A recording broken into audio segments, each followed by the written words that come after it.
the Workforce Connections podcast, where we discuss workforce development in Southern Nevada. Here's your host.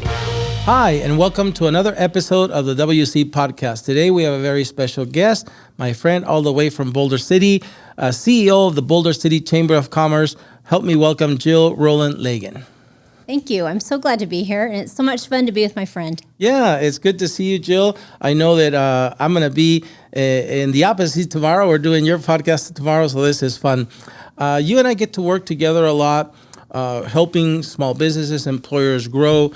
But before we get to that, I wanted our listeners to learn a little bit more about you. Tell us about where you grew up, where you went to school, college, perhaps your first job, and how you got here to Southern Nevada. So born and raised here in Boulder, actually in Boulder City. So born and raised here my whole life. My family's been in Boulder City since 1947. Wow. So I love the history, the roots that we have. That is such a special place. So I grew up there, went to high school there, home of the Eagles. Wow. And enjoyed my high school education, and then left there, went to BYU for a couple of years, and then came back home to Vegas, went to UNLV as well as Phillips Junior College. Ended up with a court reporting degree. And so that has nothing to do with anything that we're talking about today or what I have done in life, but I really enjoyed all of that. And I was very grateful for all those experiences because they all created the drive and the motivation that I had to be an entrepreneur. And so have owned and sold 6 or 7 businesses over the last 30 years. And in the process of doing all that, it really kind of built me up to the ability to understand the needs, the concerns, not only of the business owner, but of a community. And so that just drove me to finally apply for a position with the Boulder City Chamber of Commerce. At the time, they were looking for somebody who had some experience with writing grants. And I had done so and had been involved with SBA and had a certified business at that time as a female business owner, and so had a little bit of the experience they were looking for, and so got brave and jumped in with both feet. That makes so much more sense now, Jill. So you've been an entrepreneur 6 times over, started and sold businesses, and that's why you're so passionate now about helping others do the same. And so Boulder City is one of the jurisdictions that Workforce Connections serves. It's 4 counties, the counties of Clark, Lincoln, Esmeralda, Nye, and of course within Clark, we have the 4 major cities of Las Vegas, North Las Vegas, Henderson, and Boulder City. It's very unique. It's different than the others. Tell us about the business environment in Boulder City post-pandemic. What makes it so unique? So Boulder City's been unique for many, many years, pre-pandemic as well. And so it has a controlled growth ordinance. So we have a very thoughtful growth process that in turn also kind of numbers, and there's a strong percentage of small businesses in Boulder City, but that controlled growth ordinance also controls the number of businesses that would be available as far as space-wise. It does not, however, control the number of at-home businesses. And so it allows for a lot of entrepreneurship that we have really seen grow since the pandemic. A lot of people were home. They were contemplating, what do I do next? The skill set that they might have had and just never really took advantage of because they were busy trying to, put food on the table. So now they are sitting there, they're realizing, you know what, I think I can do something pretty special with some of the ideas in my head. And so we were really excited to see that kind of come to life. And as you know, all of our chambers in Southern Nevada were still very active throughout the pandemic. None of us, we were closed to the public, but many of us were still all working from home.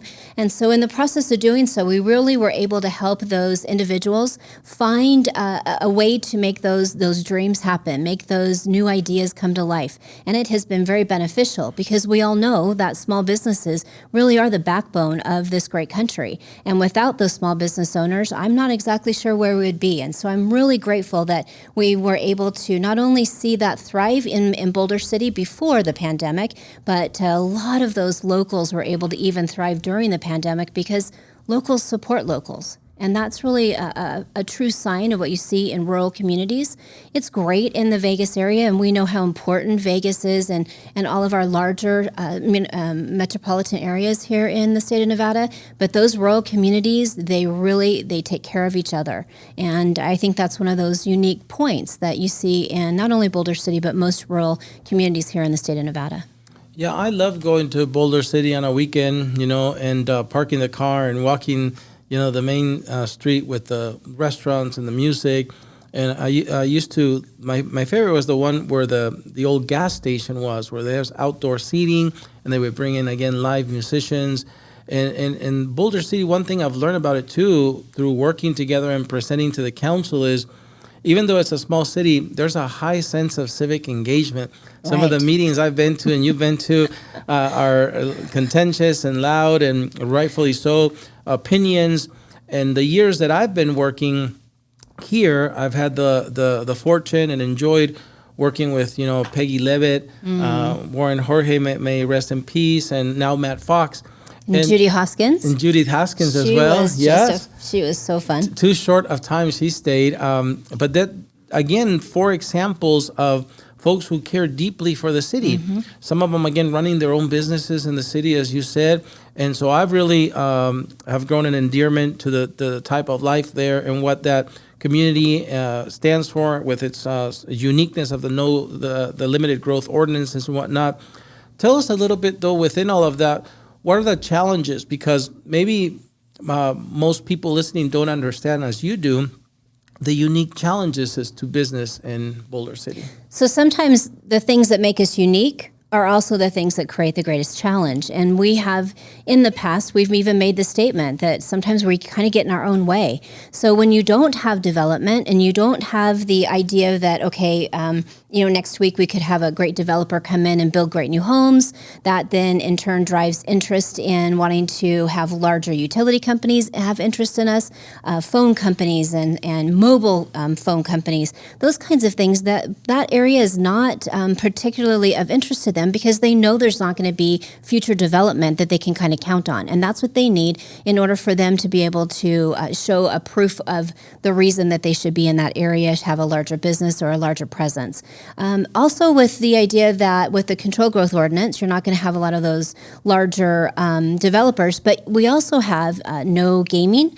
And so that then is a challenge in and of itself, just because we also don't have that revenue coming in.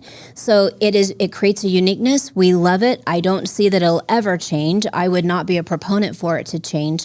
However, it does create a little bit of a challenge, because we do not have the same dollars flowing through our community, the same business dollars, because of a lack of not having those larger gaming resorts or properties that contribute those kinds of tax dollars into the community.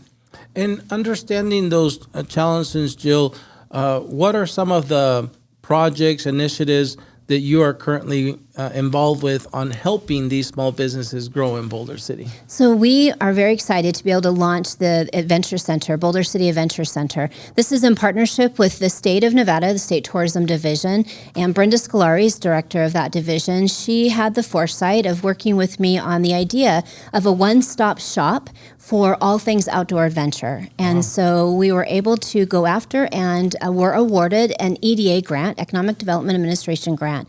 So this federal grant, number one, there's a lot of challenges, as you know, to maintaining a federal grant. And so that has been something that at the state level that they've been working on. But it also means that there's a lot of great opportunity for us to be able to expand this. And now we are doing the same thing. There's a partner of the same concept in Carson City. So Carson City and Boulder City will both be the home of adventure centers in 2025. So this idea of a one-stop shop for all things outdoor recreation will allow us to not only add more employees to each of those outfitters that will be part of this little center, but it also helps us eliminate some of the carbon footprint for those individual companies that were having to drive their shuttles, their buses, their whatever vehicle that they were picking people up in. Instead of that, we've got a transportation company that will be bringing them to us. So the guests of 10 to 18 different operators, instead of them running those shuttles into town, they will have the transportation of those guests coming to them directly. They'll be picked up there at the Adventure Center, the parking lot that currently is the Nevada Welcome Center here in Southern Nevada, and it also is the Northern Nevada Railway up in Carson City. So of those two areas, we will be having the outfitters there in those kiosks that will be at those locations, and then the bus operators can bring them to that one location.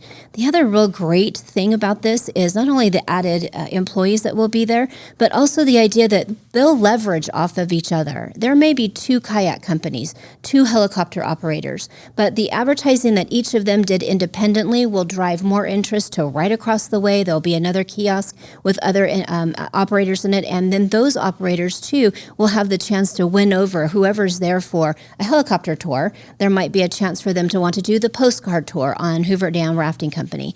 So they kind of leverage off of each other, and it creates the sense that the individual who's coming, the visitor, the guest, gets to come to one site, get all of these different options, understand what there is to do in Southern Nevada, and really have a great experience. So it's that added experience to the guest that's staying in a casino property, but during the day, they get to build on the outdoor recreation that we have to offer. So it's just a much more well-rounded experience for that guest, and encourages them to want to come back and do more the next time. That's so cool, Jill. Congrats on that.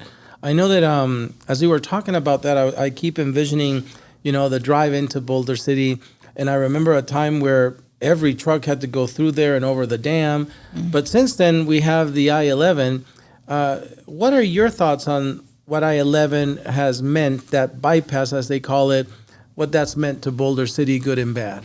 So I really encourage people not to ever use the word bypass, because of course we don't want to bypass Boulder City. So we title it I-11, and we really speak to it as the I-11. And I will absolutely admit, as we knew this was happening, we spent a lot of dollars and a lot of energy in trying to make sure that we had branded Boulder City to the Las Vegas area to make sure that they realized, hey, Boulder City's right around the corner. They could be a great little getaway for the day. And so I-11 gets built. We worked very hard to make sure that we still had a place in Southern Nevada. And then as it did, we realized it actually opened up a lot more opportunity for us, because people were no longer worried about being stuck in traffic. So we would see that on Friday at 3 o'clock, it was complete gridlock. And then again on Sunday around 4 o'clock in the afternoon. And so those 2 time frames, anybody from Henderson or Vegas knew not to even try to go to Boulder City. And then everybody in Boulder City knew not to try to get to town. And so it was really an unfortunate situation, but we'd kind of gotten used to it, and you don't even realize that you're getting used to it, right? We're almost desensitized to it. But the day, August 9th of that particular year, when that opened, it was like night and day. People started coming. We had done our homework. We had done our work leading into that. And so we were able to actually convince those individuals in the Vegas Valley to come check us out, because now you didn't have the traffic to deal with. And they were coming in droves. We were very grateful that in that first year, I actually had stated publicly that I needed to retire the day that I-11 opened, because I would have such a hard job. I would not be able to meet the needs of those individual business owners. But that was absolutely not true. And I am the first to admit that I needed to eat my words, because that was not the case. We found that it actually created a more of a destination. And so Boulder City became a destination area for people to come and check out, and not only just now stay for just the day. Now they were considering, let's do a getaway, let's do a package, and let's try and stay for a couple nights and take advantage of outdoor recreation, shopping, dining, the wonderful alfresco dining and entertainment on the weekend evenings. And so we really have been very pleasantly surprised, and I am very, very grateful that those that were part of the leadership team at that time, it was Mayor Tobler, that they realized that this was going to be a good thing, that it was a benefit to the locals that live there in Boulder City. We now have the ability for our locals to get out there on the highway and utilize those businesses, and so this has been a positive. I'm so happy to hear that, because that's been my experience when I go. Less traffic, you see more people, less of the big trucks, if you will, know, and so I'm so glad it ended up being a positive for that community. I also know, again, we mentioned him earlier, Councilman Fox, who serves on the Workforce Connections Local Elected Officials Consortium, just expanded his restaurant business to that historic hotel, I think it is, with the restaurant on the first floor. So I was able to visit that on the weekend, and it's so great to see people there that don't live in Boulder City, go to have breakfast. So great news for you guys.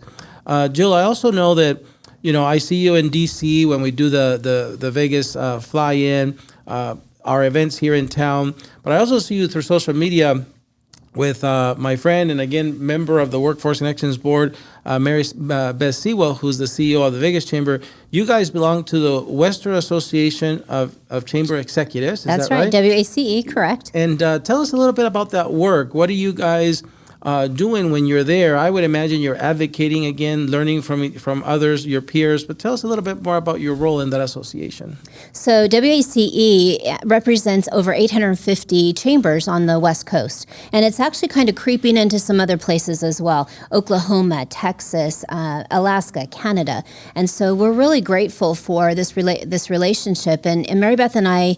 So first of all, Mary Beth and all of the chamber execs in Southern Nevada, we all are very tight. And it's such a positive experience, and there's no reason not to be. There is every reason to be, because as a collaborative voice, we're all stronger as we represent this great area.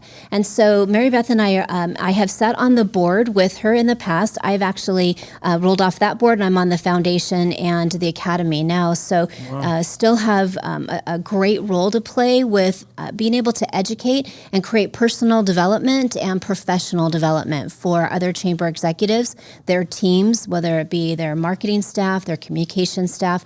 And so there's an annual conference, but there are also, in fact, I was just listening to a podcast on my way in with one of my peers, and they offer podcasts and webinars. They offer other classes and roundtables throughout the year. And so it's just a great way for us to get together, understand what's happening in other chambers across the nation, understand some of the forecasts. What does it look like to be part of a chamber?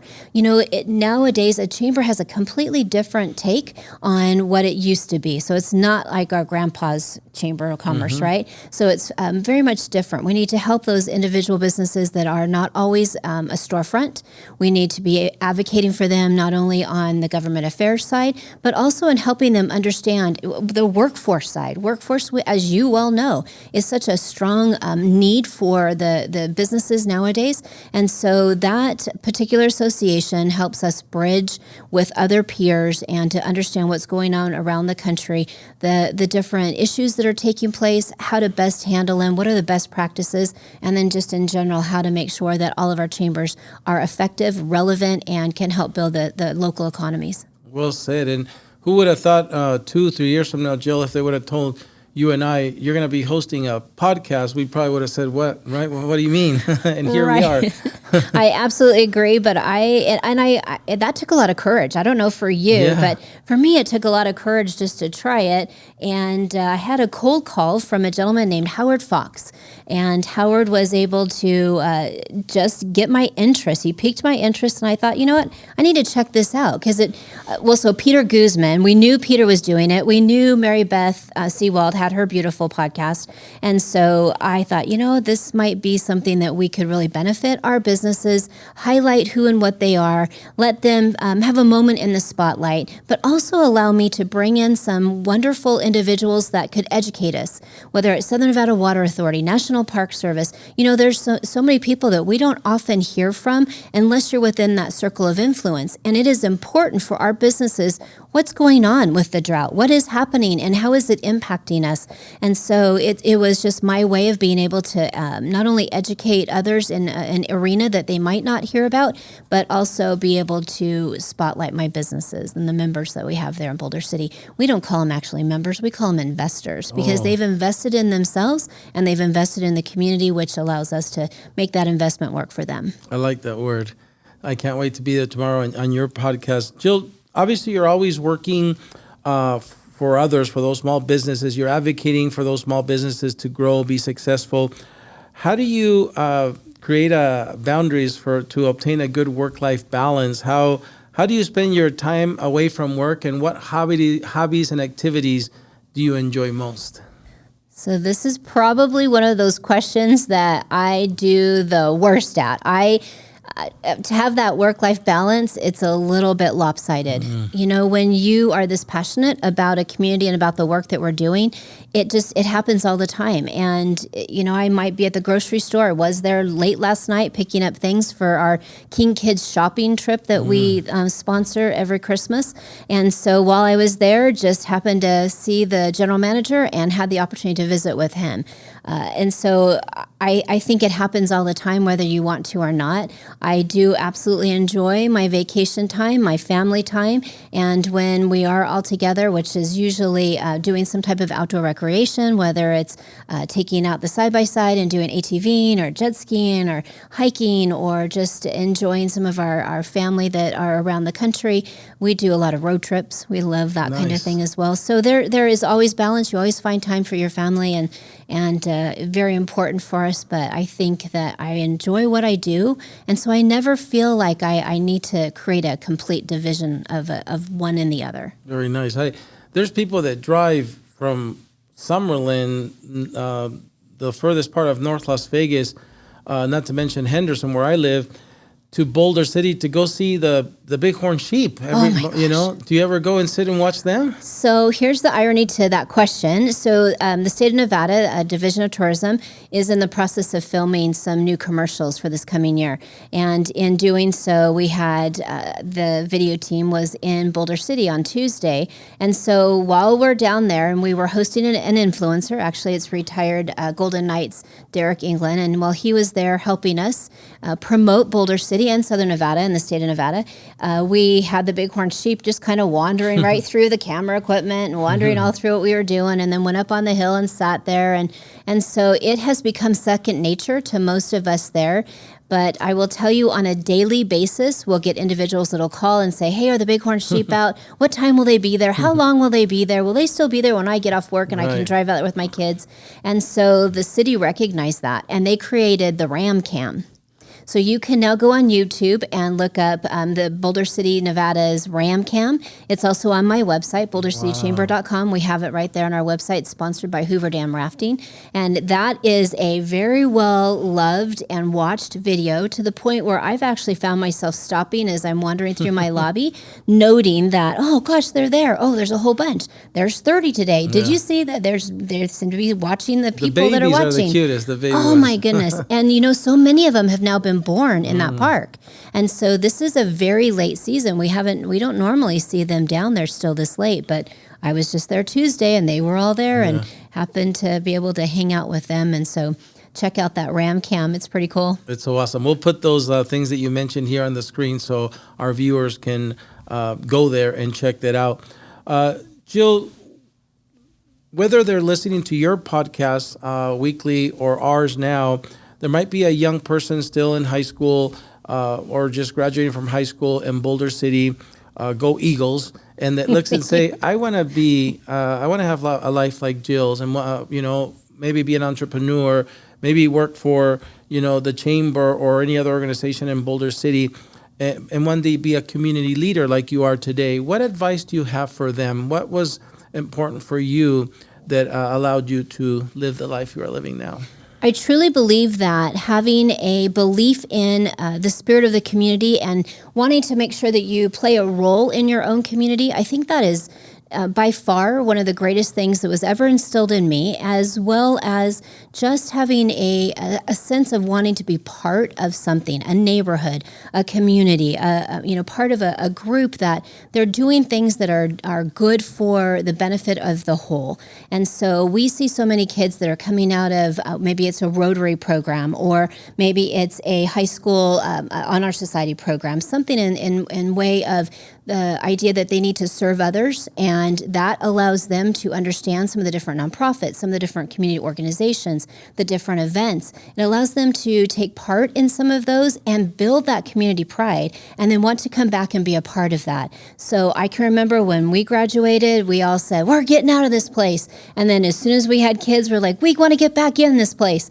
Because of course you want to come back to your roots, and you also want to come back to places that you want to help make better. And you see that so often. Maybe it's an athlete or a celebrity that they go back to their hometown and give back. Well, I see it more as it's a way for us to go back to our hometown and give back. It may not be financially, but it can definitely be in trying to make life better, quality of life better, community organizations better. And so I would always encourage youth to make sure that they understand what's going on in your community. How can you be a part? Where can you serve? Where can you make a little bit of a better day for somebody? And that would be my my biggest takeaway is to make sure that youth realize that serving others will help them better themselves. Serving in a community will help better their community. Great advice, Jill.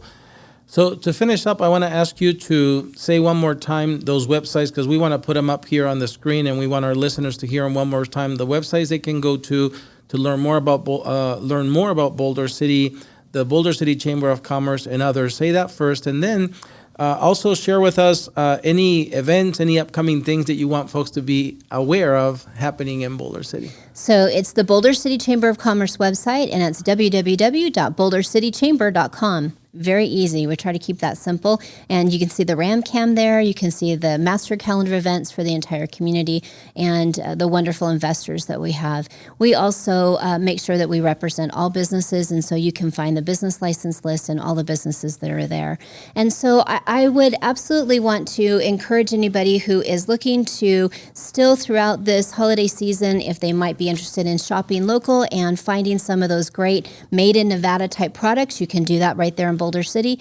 And so they might want to come out and check it out and make sure that they even look at the Best Damn gift card. So we just started the Best Damn gift card, and it really does help keep those dollars local and keep them within the state and within Boulder City. So we have that new offering. They can always check out the Best Damn podcast.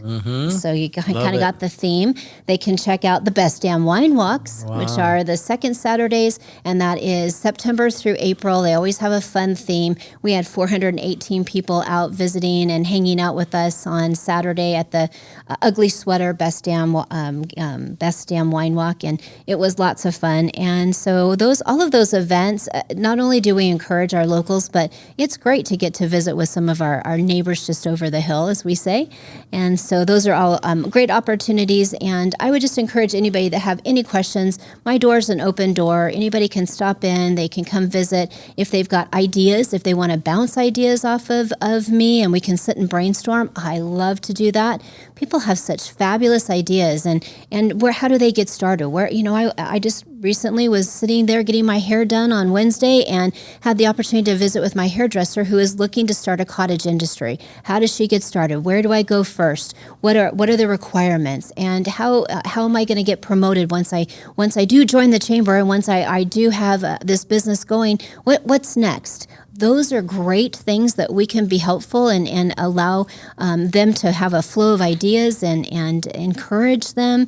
And so I really enjoy that component, and I hope everybody that has any questions, they can just give us a call. I love it, Jill. And if you want to have the Best Damn barbecue, go to Fox Barbecue, Councilman Fox. That's your plug right there. Yes, he'll be grateful for that. Yeah, I love that there's so many things to do. Like I said, I'm a regular. I miss Alpaca Pete. Oh, yes. So, in fact, Kevin Devine was one of the most intelligent, articulate business person, and I learned so much from him. And through the I-11 and the building of the I-11 and knowing that was going to become a reality, he and I had some really heartfelt conversations. And because he knew his business, he knew that it was a game of numbers for him. He knew that it was great when he had that congestion, because people thought, oh, well, let's pull off and shop here, because they know alpaca. The word alpaca, not having that in your title would have been devastating. Right. But he did know that. And so he did relocate, ironically, literally the Saturday following the grand opening of I-11, because he already knew that wasn't going to be something that was going to be beneficial to his business. And so in doing so, I've had a couple phone conversations with him after, ran into him in town one day. And I am just so grateful for the information that he shared, his honesty. And so, yes, they're no longer there. You can still find them in Southern Nevada, I promise. And he had such a great, thriving business. And so, that's another way that businesses roll in, they roll out. And we always want to make sure that we support them, and we're grateful for everything that they've brought to Boulder City. Yeah, I still have his products in my house. Jill, I want to thank you for being here today and sharing everything about Boulder City. I can't wait to join you tomorrow in your podcast. It's going to be fun. All right. Thank you. Thank you. Well, that's it for another episode of the WC Podcast. We hope to see you at a future one. Until then, stay safe.